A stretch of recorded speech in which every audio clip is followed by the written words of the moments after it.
الرحیم، اس سے پہلے تقریباً 12 معنی جو ہیں اس میں نور کے بیان کیے جا چکے ہیں۔ اللہ نور السماوات والارض کی تفسیر کرتے ہوئے نور کے معنی کو بیان کیا جا رہا ہے۔ آج بھی کچھ معنوں کو بیان کیا جا رہا ہے۔ نور کا جو 13واں معنی ہے وہ ہے کہ نور کہتے ہیں متحرک کو۔ جب چیز حرکت میں آتی ہے، جب لائٹ حرکت میں آ جائے تو لائٹ جل جاتی ہے، کمرہ بکا نور بن جاتا ہے۔ تو نور بمعنی متحرک بھی مفسرین نے لکھا ہے، اور تحریک جو ہے، حرکت جو ہے، یہ علامت حیات ہے، علامت زندگی ہے۔ تو گویا کہ مفسرین نے یہ بیان کیا کہ نور جو ہے یہ زندگی ہے، یہ حیات ہے۔ اب اس آیہ کریمہ کا معنی یہ ہوگا اللہ نور السماوات والارض، اللہ کا جو یہ عظیم نور ہے، یہ حیات ہے، یہ زندگی ہے تمام آسمانوں کی، تمام آسمانی مخلوقات کی، اور یہ زندگی ہے تمام زمینی مخلوقات کی اور تمام زمین والوں کی، جتنے بھی ہیں زمین والے۔ اور یہ حیات ہے، یہ قیام ہے، یہ قیام کا ثبوت ہے لوح و قلم کے لیے، اور یہ قیام کا ثبوت ہے، یعنی اس کی حیات کا اظہار ہے۔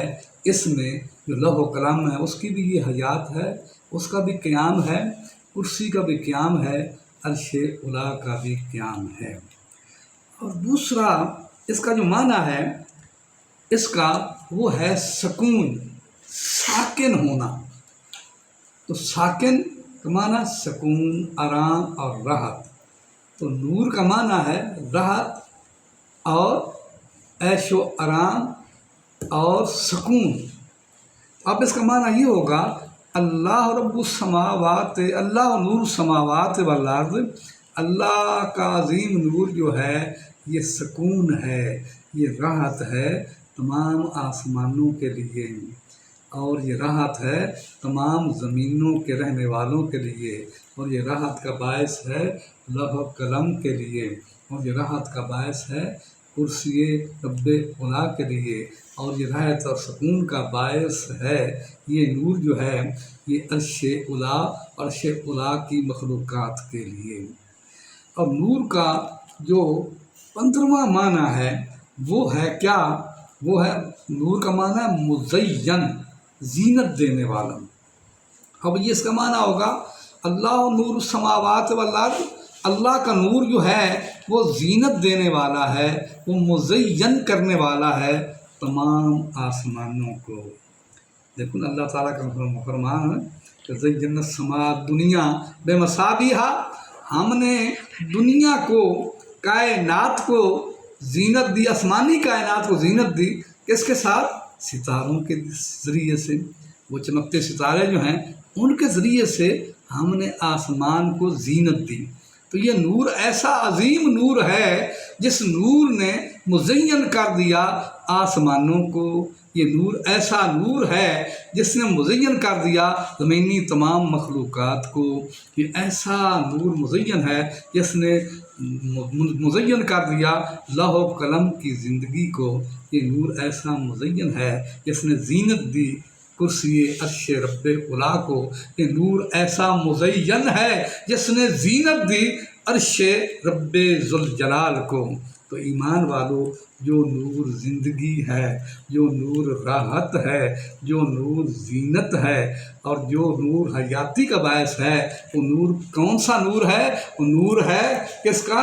وہ مثل نور ہی کمشکات، اس نور کی مثال مشکات کی ہے، وہ نور ہے جس میں عطر محمد مصطفیٰ احمد مجتبیٰ صلی اللہ علیہ وآلہ وسلم کا، اور وہ نور ہے قلب انور محمد مصطفیٰ صلی اللہ علیہ وآلہ وسلم کا، جو زینت کا بھی باعث ہے، جو راحت کا بھی باعث ہے، اور جو زندگی کا بھی باعث ہے، جس سے زندگی ملی، راحت ملی اور سکون ملا، وہ نور محمد مصطفیٰ احمد مجتبیٰ ہے۔ اس کمری والے کا فرمان ہے دنیا والو، آپ نے فرمایا قبر کے بارے میں کہ قبر جو ہے جب انسان قبر میں جاتا ہے، مردہ قبر میں جاتا ہے تو وہ قبر اس مردے سے مخاطب ہوتی ہے، توجہ والی بات ہے۔ وہ کہتی ہے اے انسان، میں اندھیرے کا گھر ہوں، میں فتنے کا گھر ہوں، میں تاریکی کا گھر ہوں، میں تنہائی کا گھر ہوں، میں کیڑوں مکوڑوں کا گھر ہوں۔ اے انسان، تو نے کیوں نہ سوچا جب تو فریب کرتا تھا دنیا کے اوپر، جب تو لوگوں کو دھوکہ دیتا تھا، جب لوگوں کو ظلم کرتا تھا، تو نے کیوں نہ سوچا کہ تو نے میرے اندر آنا ہے۔ جب اتنی بات ہوگی اور میں تمہارے فتنے کا باعث بن جاؤں گی، تو آپ فرماتے ہیں کہ ایک فرشتہ آئے گا، ایک فرشتہ جو ہے وہ آ کر ان کو کیا کہے گا کہ اے قبر، یاد رکھ رہی ہے وہ انسان ہے جو اچھی اچھی باتیں دنیا میں بتایا کرتا تھا، بڑی اچھی باتیں کرتا تھا۔ پھر وہ قبر کی مٹی کہے گی اے انسان، اگر یہ ایسا تھا، اے فرشتہ، اگر یہ ایسا تھا تو میں اس کی رحمت بن جاؤں گی، ہریالی لاؤں گی، اور اس کے اندر اتنا میں نور پیدا کر دوں گی کہ اللہ کے حضور جب وہ حاضر ہوگا تو نور علی نور ہو کر حاضر ہوگا۔ اللہ کی تمام رحمتوں کے اسباب جو ہیں اس کے لیے آسان ہو جائیں گے۔ اس ویڈیو کو لائک بھی کرو، سبسکرائب بھی ضرور کرو، اور فالو بھی ضرور کیا کرو۔